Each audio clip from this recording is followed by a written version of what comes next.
دوای ئەوەی لە مزگەوت وەرنەگیرە لە نەخۆشخانەی دادی سلێمانیەوە تەرمەکەی بە پیکاب هێنرا بۆ ماڵی سەردار عەبدوڵڵا تاوەکو ئامادە بکرێت بۆ بە خاک سپاردن.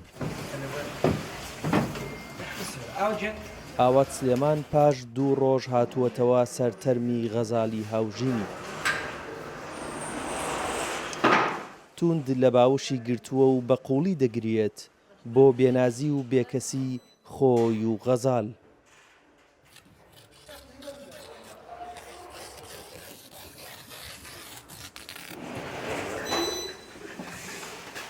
ئاوات پێش 2 هەفتە دایکی کۆچی دوایی کرد. وەک خۆی دەڵێت چیرۆکی ناخەژێنی غەزالیش کارە ساتەکەی گەورەتر کردووە.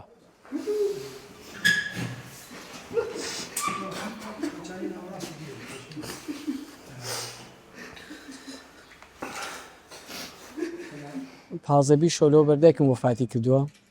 دوای پازەبی شەویش ئەدی خەزەڵش کاوای پیاتۆ کارەساتێکی زۆر قرس بوو بەسەر من. بەڵام خەزەڵیش ئەوەندەیە کە قرس بوو بەسەر من هات. ئەوەندەیە کە پێما بێ دە بەرابەری دایکم بەلامەوە سەخت بوو. دایکم بۆ من سەختترە و لەبەر خاتەیە کە خەزەڵ پێشمەرگە بووە و لە وڵاتێک بووە و خەزەڵم بۆ حمە دامایە و بۆ حمە بێکەسەوە بینی کە یەک خەستەخانە وەری ناگرێ و شادۆ خەستەخانەی وەریگە پە خەزەڵ نەبرمە.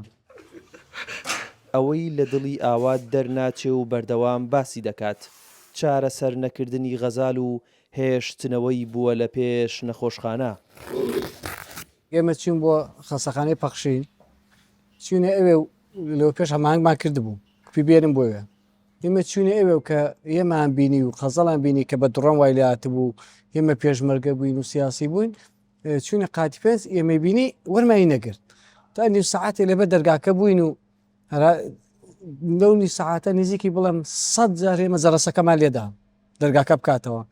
دوای 20 جەرە 30 جەرە زاک دەکرێت دێک و بەڵێ دماکو کاکە ئەو کچە ئەمرێ دێکوەڵە ناتوانانی وەریگری ئێستا پیان نەوتین جوابێمان نەداوەتە وەرگی یاوەری نەگرین. دو ئەوەندە دکتورەکەی شۆڕش دەستیدا لە قەلبی غەزەڵ کوتی ئەمە نەبزی قەلبی دابەزیوە کاکە شتێکی بۆ بکەین. دکتورەکەش هەتا دکتورەکەی شۆڕشیش پێکوت جوابی نەداوە تی ناتێوگە من دام لە زەرەسەکە دووبارە تم کاکە ئەو کچە ئەمرێ من دڵم پڕ بۆ گریان تم ئەمرێ کارێکی بۆ بکەم کوتیەکە بێنێ ئەو دیوە بمرێ لەسەرمان ئەکەوێ کتم ئێگەل لەو دیوی دەرگاکە بمرێ لەسەرەوە ناکەوێ ئەدی کتێ دیوە مشکلەی خۆتان مشکلەی من نییە. کتم کاکە لەباری ئینسانیە و کتی کا یێرە خەستەخانەیە ئێمە ناتوێن وەریگرین لێرە بڕۆن.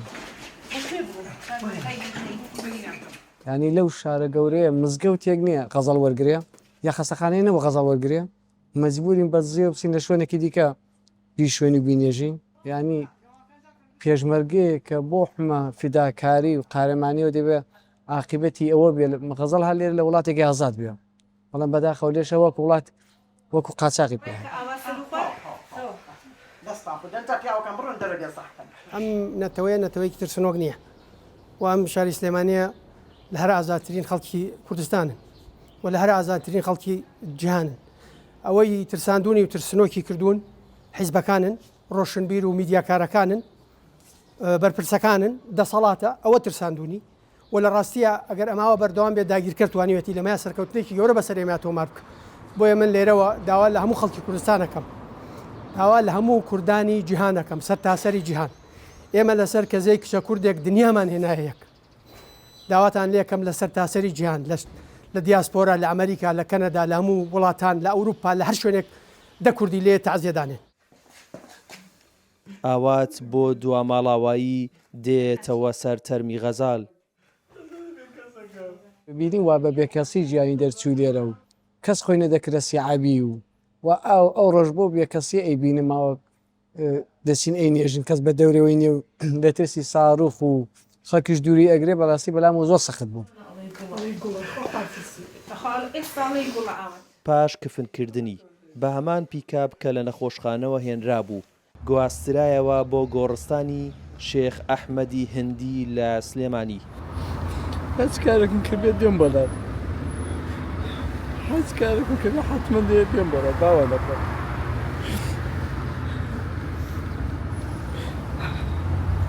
لە گۆڕستان هاوڕێ و هاوسەنگەرەکانی لە پێشوازی وەستا بوون.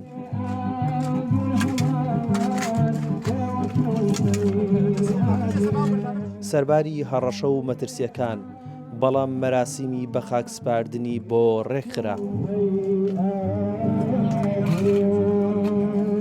غەزاڵگیان زۆرێک شەهید بوو و جۆرێک گیانی سپار کە مرۆڤ حەسوودی بەو جۆرە مردنە دەبات. من بۆ خۆم حەسوودی دەبم بەوەی کە بەم شێوەیە بەم گیانبازیە بە خەونێکی مەزنەوە بمرین. زۆرن ئەوانەی خەونیان لەدەست داوە، بەڵام خەونی غەزاڵگیان نە لەدەست دەچێ و نە کۆتایی دێ و نە ئەوەندەنگی باشوورە. منیش دەنگم دەخەمە پاڵدەنگی هاوڕێیانم کە هەزار جار و هەزار جار داوای لێبوردن دەکەین بەوەی کە نەمانتوانی پرسێکی ئیزگار گەورە، یادەوەریەکی ئیزگار گەورە، مەراسیمێکی ئیزگار گەورە.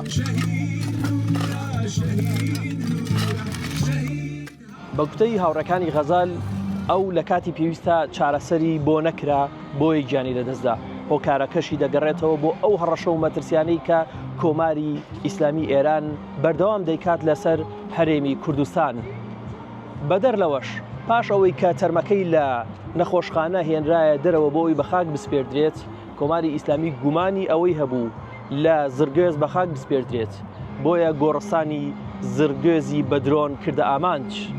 بەڵام سەرباری هەموو ئەو مەترسیانە هاوڕێکانی دوجار بە خاکیان سپارد.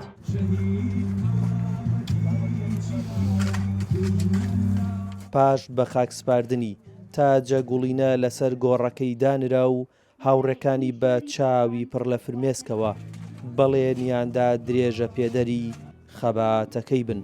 هونەر ئەحمەد بۆ دەنگی ئەمریکا، سلێمانی.